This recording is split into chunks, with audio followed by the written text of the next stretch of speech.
Sponsored by the Big 98, Nashville's #1 for new country and the home of the Bobby Bones Show. We're so pleased to have on the show. He's an author, he's a DJ, entertainer, paranormal investigator. He does it all, and he's co-written a brand new book, Not Just Happy Together, The Turtles, that is out now. Charles Rosenay. Charles, thanks for coming on the show. I'm so honored to be on the show, Eric. Thank you. You know, I got to tell you, certainly I know your work with everything that you've done with the Beatles over the years, and certainly, the books with that and the tours that you've led. But, it caught my attention with the Turtles because you and I were talking before we started the interview, Charles, and you can expand on this. What a great book, 466 pages. But a lot of people think that the Turtles had one hit because of their 1967 hit, Happy Together, and that's not true. Thus the title, Not Just Happy Together. I mean, from a Beatles guy who's read, 500 books on the Beatles, and for years I said I was never going to write a Beatles book because everything was written, but I didn't really stick to that. We threw one book out there. But for the Turtles, I mean, there was never that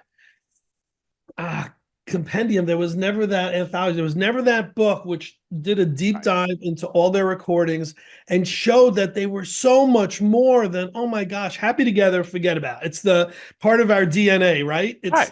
Totally. I mean, you think about all of the commercials, everything else that's been used with, in TV and in film, yeah. But also, what you and Mark Arnold did in this book, I think, is do such a great deep dive. I don't even know how long the research took you to go into the band members, to go into the lawsuits. I didn't realize either on it, Charles, that their record label was just releasing singles, which hurt their album sales. They had no idea how to promote albums. They weren't Capitol, they weren't Columbia, they weren't Warner, they were White Whale.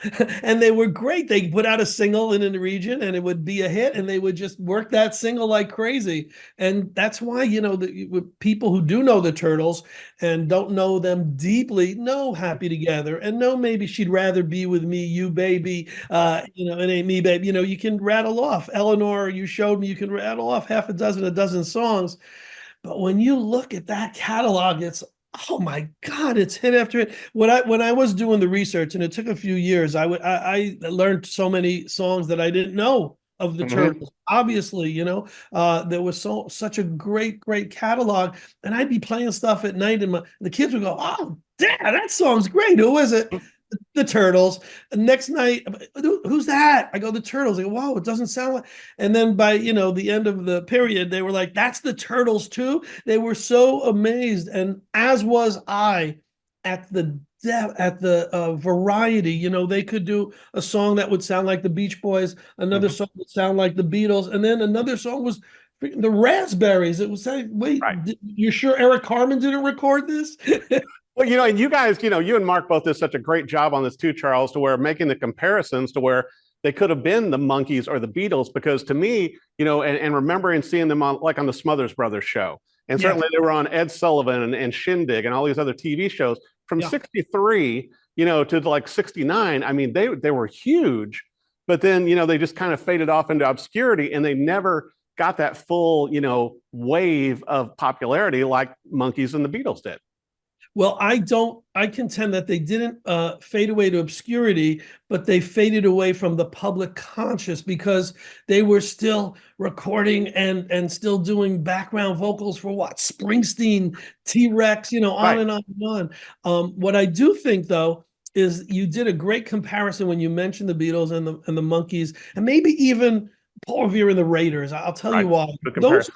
Those are the type of bands that were very, very on TV all the time, very much media savvy, very much visual presence. But all those acts did something that a lot of rock and roll bands didn't do, and that's they combined personality with rock and roll. You had your music, you had your personas, and you had comedy. You had things that if you watched Mark Volman throwing his tambourine up in the air, catching it by or dropping it, and pick it up again. Right. It was fun to watch. There was something beyond, 4 or 5 shaggy-haired guys playing their instruments. And and you and I remember too, Charles, where back in the day too, you certainly had the musicians that just stood there. Just stood there frozen. And so, and it's a hard thing too, because the Turtles, like you said, they were entertaining also and bringing comedy, and comedy can be hit and miss. You know, and so when it's a hit, it's a big hit, and when it's a miss, it can be a big miss too. Yeah, it could be a big miss and a big mess, but Right. they never cared. You know, they were there to have fun, and you know, even up through the current Happy Together tours, and people, you know, realize that there are still a band touring that plays Turtles music. Mark's up there and they'll goof on other acts. They'll start another song. You never know what you would get with their shows. And I love that. You know, I remember seeing so many bands where you're right. They stood there, they played the one or two hits they knew. And then it was, you know, another 45 minutes of, I don't know this song. I hope they get to their hit, which they would get to at the end. All right. So with acts like Bette Midler, with acts like the Turtles, you know, you went to see the show. Every song was fun. Right. Everything on stage was visual, and you knew you were getting another one who was like that. And you know, one of the greatest voices of all time was a guy named Jay Black. And he was the lead singer of Jay and the Americans. You would see Jay, and on a given night, you didn't know if he was going to go on a rant making fun of Frankie Valli. You didn't know if he was going to, you know, make fun of the last location he did. I loved that because I knew I wasn't seeing the same show every single night. Well, you know, and you guys did a great job also on this, Charles, to where, you know, bringing up that the Turtles did stay current, and certainly some of the great stories like with Tricia Nixon, all this kind of stuff too, and just some of the mishaps. Almost, you know, it almost reminded me of like the Turtles meet Spinal Tap in some of this, you know, with some of these stories, you know, because it's just like it's so real. And so honest, but also like you said, you know, working with T-Rex, working with Bruce Springsteen, you know, doing backup vocals. I mean, having, you know, doing the jingle, the theme song for Gary Shandling show. Right, amazing, right? I didn't know that. So many people didn't know that, Eric. And you know, when I mentioned that, the people go, "No, they didn't." I go, "Yes, they did." And, you know, when you write, you know, meet Spinal Tap, that would have been a great quote for the back for the back cover. We got that a little late, but you know what? I had so much. You can tell that even though it's scholarly and even though it's packed with information, you can tell we had fun with it. I think. Oh, definitely. And also, once again, another thing I learned, Charles, was like that. You know, they ended up involved with, you know, Frank Zappa and the Mothers of Invention. Yes, and oh my gosh! I mean, what an iconic band to be a part of, you know, with Frank, you know, forging new ground in music as a whole, and the Turtles were there. Well, it makes sense because Zappa was also comedy, but Zappa was parody. Zappa, you know, thought out of the box. Right. So it wasn't, you know, such a big stretch to have these two. But when you think of it, wait, Frank Zappa, FM, very psychedelic and futuristic and all this with these two AM radio guys. So, but it worked and it made sense. And I, you know, didn't know the Zappa stuff as much as Mark did. We got to give Mark Arnold, my co-author, the world of credit. He's the archivist, he's the historian, he's the brain of this. He knows when we were doing reviews, he knew who played on each song, what year it was, what album came out. I was there to say, hey, yeah, I love it, but it would have been better if the middle eight was such and such, or wait, doesn't this sound so much like whatever act I would, you know, and then that makes sense because someone who knows the songs are like, oh, wow, it does have that in it. There is that resemblance. Or someone who doesn't know it can go through their catalog or pick a song and see, wait, now I've learned about it through Mark. I've gotten his opinion, and now I've also heard Charles's opinion. Let's see if either of those make sense or if I can form my own opinion. It's like the Siskel and Ebert of this rock and roll book. I think that's what's so much fun with it. You know, I couldn't help also when I was going through it, Charles, you know, with all the great work that you and Mark did together on this, it seems to me like it would lend itself to a fun documentary eventually, you know, to really, you know, get the archival footage and do something about the Turtles. Because once again, you know, we know the songs, and as you mentioned, you know, more hits than people realize, you know, besides Happy Together, obviously. But it's like, I think it would be one of those fun watches because the band, you know, they still are out there now and are still doing music and doing shows, but just, you know, the behind the scenes of, you know, they were that close to just being huge. Well, you're saying that gets me in so many directions. First of all, one of them says we only miss being the Beatles by a few letters. You look at Turtles and Beatles, right? Right. I say, and I think one of the guys said, the Beatles gave us yeah, yeah, yeah, and the Turtles gave us no, no, no. But there is a video out there that they did. Rhino put it out, and it's unbelievable that they themselves authorized that they're in. That really, really encapsulates their up until that point history. Right. What there probably should have been was in the days, was it MTV? I don't know who did those behind the scenes, behind the music. Mhm. And Right. that did an unbelievable, an And unbelievable. the old VH1. That's what it was. Yeah. Yeah, that would have been the tell-all. But we don't want this to be a tell-all. No, that's not what it is. to me, and I don't think that's what you guys were trying to do with the book. Of course It not. came across to me as very kind. You know what I mean? Kind of showcasing. I mean, the depth in, like you mentioned, Charles, the songs, the band members, the victories, the losses. I mean, everything. To me, it's a very, it's like a textbook. I felt like I was working with a textbook as I was going through it, but also fun because it's fun musical history. You can tie it to the songs. You can listen to the songs while you're reading it. Right. It just kind of adds to the whole experience. Like the Turtles themselves. Right. The great music plus the fun. A great, I would hope, book for, someone who wants the information, but also a fun read. And then beyond, sure, we took every single song and we both reviewed them, which was, exhaustive in its own right. But then we went and did interviews with as many people as we could connected to the Turtles history, including members of the Turtles themselves. And I think that's a big part of the book that probably will keep it as a historical book and keep it on the shelves a lot longer than if it was just Mark and myself, reviewing each song.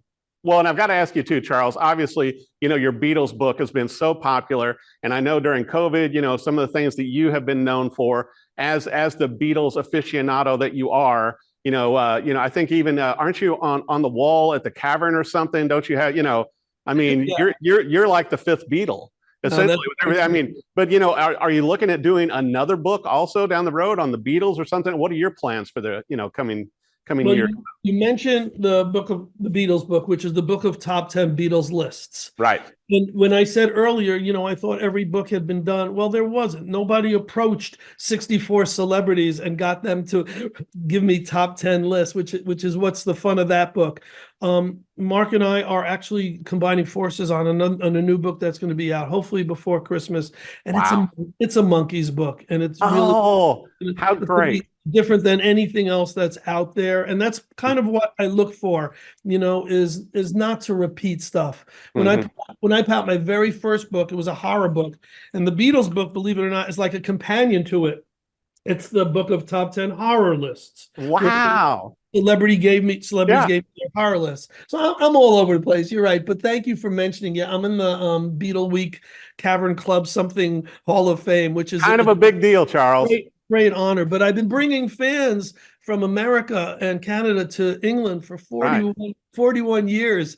So which is kind of funny too. Kid from the Bronx, now living in Connecticut. And you're like, a part of Beatles history now with everything that you have done and helping fans do that. But also with the Turtles, same thing. I think that, what you and Mark have done with this book, with Not Just Happy Together is that, it's going to open people's minds and ears to the Turtles, discography again. Well, thank you, first of all, to Genius Music, Genius Publishing, who are putting out such a monster book. They're really proud. They did such a wonderful job of packaging it and making sure that it's, the quality that it deserves to be. But there was also a goal behind the book. And, we haven't even scratched the surface of that yet. And that's to get the Turtles into the Rock and Roll Hall of Fame. Definitely. You can say right off the top, and I mentioned the Raiders, the Monkees, the Turtles are all bands that have been shunned because they were AM hit wonders. That's people think, oh, they were hit after hit after hit. Well, they didn't write their music. Well, yeah, they did. Well, they didn't play on their songs. Well, yes, they did. And on and on. So, right at the forefront, people going to write in and call and say, well, so-and-so should be, and so-and-so, they all should be. I agree. Right. But at my top of the list, it's got to be Monkees and Turtles. I agree with you. And also, too, I think it's such a great point from you, Charles, to where people don't realize, too, back in those days, AM was the format. The transition to FM radio was just occurring at that time. That was like a new thing, if your car had an FM radio. So that's where the hits happened. Yeah. It's true. We lived on and for the DJs who were playing the songs on AM radio, and those were great days. Great days of music. You mentioned that I'm a DJ, and I'm a DJ in that I do a Monkees weekend interview show. I don't play music. I interview people, connected to the Monkees, but I've been DJing for over 4 decades at clubs, at parties. That's the party guy. And how did I do that? From my AM radio days of listening to songs and then going in front of the mirror, playing them on 45s and introducing the songs. I was doing that without even knowing that I was, in class learning my own trade. Yeah. And now, 4 decades later, you're still doing it, and you're kicking out great books that also, and I hope that you and Mark are both going to do some book signings and everything else on this. I know it's going to be available in a lot of locations. Genius Music Books. I mean, like you said, what an incredibly well done book with the pictures, with the whole way hardbound book. I want to mention too, for your website and wherever the book is available, because I'm sure you guys are going to be doing signed copies as well. Charles, where should our viewers go? Thank you. So about doing it in person, the only place that we're going to be together this year so far, believe it or not, is in Liverpool during Beatle Week, because we're both going to be at the Beatles convention there in August. But the challenge will be getting this heavy sucker overseas, because, if we bring a bunch of these, we're not bringing clothes or anything else. No. That's the place. He's on the West Coast. He's in Oregon. I'm on the East Coast in New England. So it's a tough twain shall meet.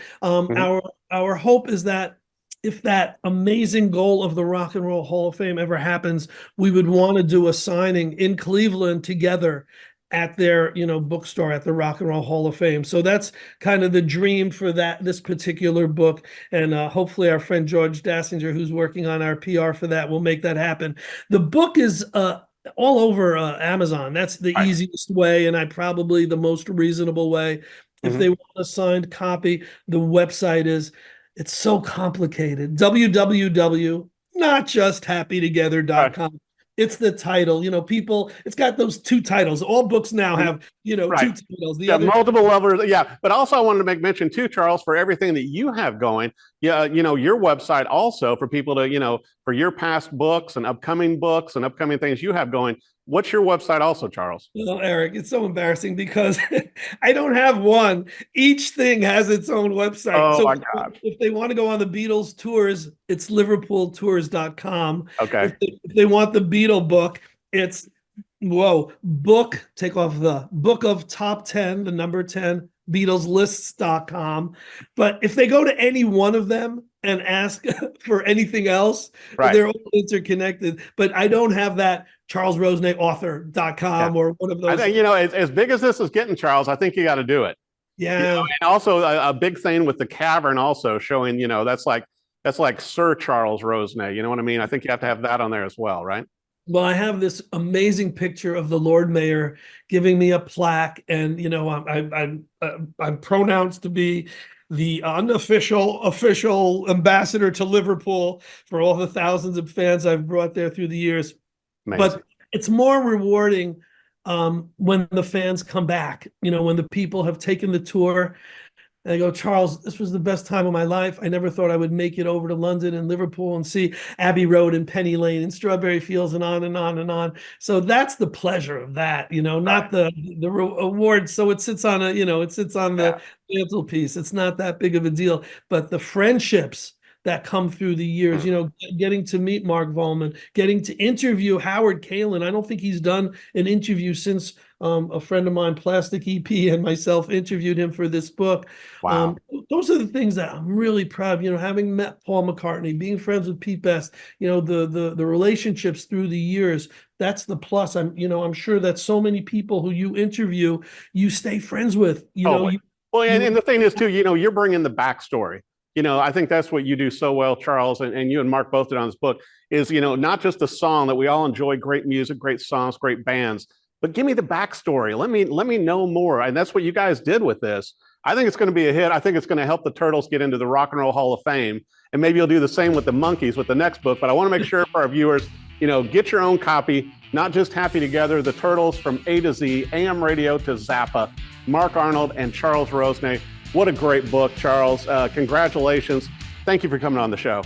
Thank you for having me. Thank you for all your great words about the book, and I hope we get together one of these days.